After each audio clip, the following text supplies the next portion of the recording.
sekarang baru saja kita mendengar, baru kemarin ada keputusan DPR Undang-Undang Cipta Karya, Cilaka namanya, Cilaka. Itu jelas tidak seimbang. Hanya menguntungkan satu kelompok, hanya menguntungkan konglomerat, kapitalis, investor, tapi menindas, menginjak kepentingan atau nasib para buruh, para petani, rakyat kecil. Kita harus punya sikap yang tegas dalam hal ini. Mari kita cari jalan keluar yang elegan, yang seimbang, tawassut. Kepentingan konglomerat ya harus kita jamin, keselamatannya, kepentingannya. Tapi buruh dan rakyat kecil pun harus kita jamin. Yang menyangkut pertanahan, yang menyangkut kedaulatan pangan, yang menyangkut pendidikan. Pendidikan dianggap lembaga, pendidikan dianggap kayak perusahaan, seperti perusahaan. Ini tidak benar. Kita harus melakukan review. Kita harus melakukan minta ditinjau ulang, tapi dengan cara elegan. Jangan cara anarkis, tidak. Dengan cara elegan, kita harus bersuara demi warga NU, demi wasatiyah, al-istimaiyah, moderasi dalam membangun masyarakat yang moderat. Tidak boleh mengorbankan rakyat kecil. Undang-Undang Dasar 45 yang masih jauh panggang dari api, apa istilahnya gitu ya, jauh panggang dari api, yang masih jauh dari implementasi. Undang-Undang Dasar 45 nomor 33 itu hanya tulisan di atas kertas. Hanya tulisan hitam di atas kertas putih itu. Dicetak berulang-ulang, disebarkan jutaan lembar, jutaan sampler. Tapi tidak pernah diimplementasikan.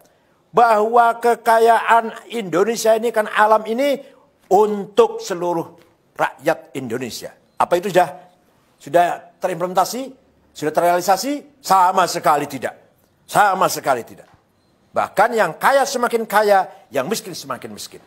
Apalagi sekarang di era keterbukaan ini semakin bebas, liberal.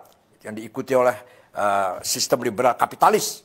Ini semakin betul-betul nasib rakyat kecil, orang kecil semakin tertindas. Kalau lagi pilkada, lagi pileg, lagi pilpres, suaranya dibutuhkan. Rakyat kecil suaranya dibutuhkan. Tapi kalau sudah selesai, ditinggal. Mending kalau hanya ditinggal. Iya kalau ditinggal, didoni meneh. Diludahin. Mending kalau hanya diludahin, diinjak lagi. Jadi, Undang-Undang Pasal nomor 33, Undang 45 Pasal 33 itu hanya tulisan di atas kertas. Hanya tulisan di atas kertas. Allah Subhanahu wa Ta'ala telah memberikan kekayaan alam Indonesia ini disediakan untuk mensejahterakan semua rakyat. Dan itu cukup. 260 juta orang ini cukup sejahtera kalau betul-betul dikelola dengan adil, dengan merata. Tambang coba, ada tambang gas, minyak, batu bara, boksit, mening, bahkan emas, bahkan berlian, bahkan nikel, apalagi lithium apa namanya lah. Banyak sekali tambang, cukup untuk mensejahterakan perutnya, mengenyangkan perutnya 200 juta orang. Belum pula kekayaan hutan, belum kekayaan laut yang luar biasa di Indonesia ini. Bukan hanya ikan, tapi juga hal-hal yang berharga yang ada dalam laut kita, harga yang sangat bernilai. Itu semua hanya menguntungkan segelintir orang, menguntungkan segelintir jumlah orang. Bayangkan, katanya, saya ini belum membuktikan, katanya kekayaan orang 4 konglomerat sama dengan 100 juta rakyat. Ya ini kan, kalau ya benar ini, innal wa inna raji'un. Coba kita lihat orang kaya orang 50 konglomerat yang kaya ini. Apa ada orang NU? Satu pun tidak ada. Ini berarti kan tidak ada pemerataan sama sekali. Ada, saya juga sering ngomong ini, sudah saya bosan sama ngomong ini. Ada pengusaha yang menguasai 5 juta hektar. Tapi warga NU di desa 1 meter aja, 1 jengkal aja nggak punya. Para petani kita. Ini jelas sekali tidak membangun keseimbangan. Saya tidak anti konglomerat.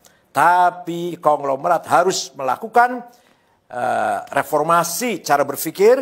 Harus menjadikan kelas menengah dijadikan mitra. Bukan dijadikan bawahannya.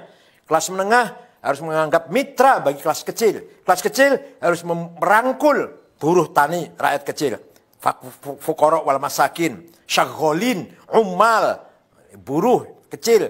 Itu harus selalu bergandengan tangan. Tidak boleh konglomerat menganggap kelas menengah itu bawahannya atau sapi perahannya. Kelas menengah menganggap kelas kecil perak sapi perahannya, bawahannya, dan kelas kecil jauh dari fuqara wal masakin, tidak boleh. Oleh karena itu sekali lagi saya mengharapkan NU nanti bersikap menyikapi undang-undang yang baru saja diketok kemarin ini dengan kritik, dengan sikap kritis, tapi elegan. Tidak boleh menggunakan cara-cara anarkis. Tidak